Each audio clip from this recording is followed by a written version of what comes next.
आप देख रहे हैं S4U चैनल। तो धिक्कार है हमें यहाँ राजनीति करने में, हमें इस्तीफा देके घर चला जाना चाहिए। मैं पक्ष और विपक्ष को छोड़कर केवल उस जनता ने मुझे जो वोट देके, विश्वास देके यहाँ तक भेजा है, मैं मेरा वो कर्म पूरा कर रहा हूँ और वो कर्म करता रहूंगा। ना उन लोगों को मैं अवगत करवाता हूं कि उन लोगों की इस आवाज से मैं दबने वाला नहीं हूं। ना मुझे पहले किसी का डर लगा है और ना आगे लगेगा। बस्ती माता भगवान होती है और इस बस्ती माता की आवाज उठाना हमारा कर्तव्य है। और भगवान का अगर हम निरादर करते हैं तो हमें कहीं भी जगह नहीं है। वो बस्ती माता हमारी भगवान है, तो मैं उसकी पूजा करते हुए उसका कर्म पूरा कर रहा हूं और करता रहूंगा। मेरे 3 कार्यकाल इस नगर पालिका में हो गए, तीसरा चल रहा है।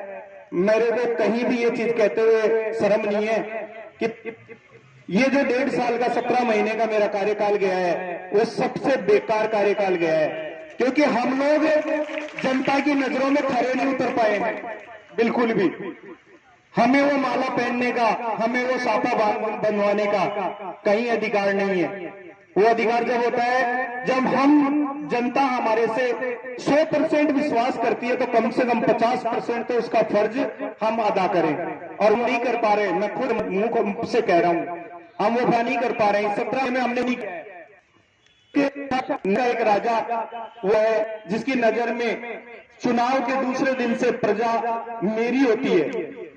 वो वोट देता है नहीं देता है मुझे उससे कोई मतलब नहीं है, लेकिन जिस दिन वोट पड़ गए उसके 5 बजे बाद जब अपने वोट मत पेटी में बंद हो गए, उसके बाद वो जनता हमारी है, मेरी है।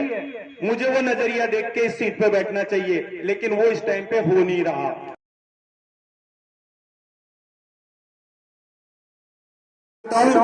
कि पूर्व पालिका अध्यक्ष कैलाश जी पारिक जब यहाँ चेयरमैन थे, मैं उनके साथ पार्षद भी था। एक वृत्तांत हुआ निकंस नगर पालिका में, वाल्मीकि समाज का एक कॉलोनी है जहाँ रावण जलता है, वहां एक छोटा बच्चा पानी में गिर के खत्म हो गया था। आप सभी को पता होगा, यहाँ वही धरना प्रदर्शन चला था, गुरुजी भी थे, हम भी थे, सब साथ में थे। देवीलाल जी चौधरी यो आ करते थे।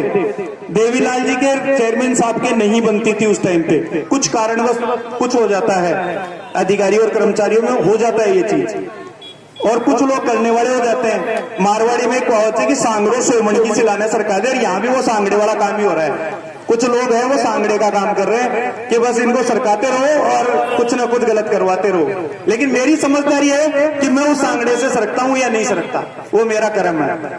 तो उस टाइम पे ये पोजीशन हुई कि कुछ लोगों ने मेरे सामने कैलाश जी चेयरमैन साहब को कहा कि साहब कोई देवीलाल बोचलिया जी है जो आपको परेशान कर रखा था 1.5 साल से, आज मौका है FIR दर्ज करा दूं। आज लपेटे में आ गया। लेकिन उस व्यक्ति ने उस सीट पे बैठ के जो निर्णय लिया और हमारे को ऊपर में ले जाके पक्ष के पार्षदों को जो बात कही, वो शब्द मैं आज आपके सामने कर रहा हूं, वो यहाँ नहीं है, ऊपर है। लेकिन सत्य बोलने में कभी कोताही नहीं करनी चाहिए आदमी को। उन्होंने कहा कि बेटा आज तो मेरे पास मौका है, मैं इसके खिलाफ FIR दर्ज करा दूंगा, कोई बात नहीं, और इसके खिलाफ कार्रवाई भी हो जाएगी। लेकिन रिंगस नगर पालिका में एक नया इतिहास शुरू हो जाएगा। आज मेरा मौका है, मैं इनके खिलाफ कराऊंगा, कल कर्मचारियों को मेरे खिलाफ मौका पड़ेगा, या मेरे बाद जो चेयरमैन आएगा उसका मौका पड़ेगा, ये उसके खिलाफ करवाएंगे। हमें यहाँ बैठ के, ये कस्बे के भाई अपने ही है, ये अधिकारी अपने आए हैं तो ये भी अपने हैं, हमें बैठ के ये चीज करनी चाहिए। उन्होंने थाने तक ये पोजीशन नहीं जाने दी, और आज जो थाने तक ये गई वो हमारे बोर्ड की कमी है, हमारे लोगों की कमी है कि वो थाने तक ये पोजीशन पहुंची। यहाँ बैठ के आपस में दोनों को बैठा के समझौता करवाना चाहिए था, समाधान करना चाहिए था। फिर भी नहीं हो तो गांव के 5 प्रबुद्ध व्यक्तियों को बुला के और बैठ के समाधान करवाना चाहिए था। ये परिपाटी जो शुरू हुई है ये बहुत गलत शुरू हुई है और आगे के लिए भी बहुत गलत हो गई है। मैं आपको बताऊं, लेकिन एक भी पार्षद ये कहलवा दो कि कोई अदर व्यक्ति मेरे अलावा किसी अदर पार्षद से साइन करवाने या मेरी शिकायत करने गया हो, ये कहलवा दो किसी भी वार्ड वासियों से जो मेरे विपक्ष में थे। क्योंकि मैं दूसरे दिन से उन लोगों के पास घर घर में जाके ये माफी मांग के आता हूं कि कल 5 बजे तक वोट का टाइम था और मेरा कर्म था उस चीज का विरोध करने का, क्योंकि मुझे जनता ने खड़ा किया था तो मैं तो वोट के लिए कुछ भी करूंगा उस वक्त पे। लेकिन उसके दूसरे दिन मैं आपका छोटा भाई, आपका बेटा हूं, मुझे माफ कर देना और आगे मेरे से जो भी काम हो आप पहले मेरे को बताएं। अगर मैं नहीं करता हूं तो आप किसी तीसरे को अवगत करवाएं। मेरे वार्डवासी यहाँ बैठे, आप पूछ सकते हैं। अगर ये राजनीति हम करेंगे तो आगे बढ़ेंगे और नहीं आगे नहीं बढ़ सकते, क्योंकि ये बस्ती माता है। अगर हम 4 आदमी वार्ड में खड़े होते हैं तो हर व्यक्ति का कोई ना कोई परिचित होता है, वो उसको वोट उसकी मजबूरियत देता है। लेकिन ये नहीं कि हमारा रिजल्ट निकलने के बाद हम उन लोगों से द्वेषता निकालें, उनका काम नहीं होने दे, ये कतई भी नहीं होना चाहिए। ये मेरे साथी पार्षदों को भी मैं ये कहता हूं कि ये विचार हमेशा त्याग दो। आगे बस्ती माता आपको हमेशा रास्ता निकालती रहेगी और आगे से आगे आपको कोई ना कोई कदम ऊपर बढ़ाती रहेगी।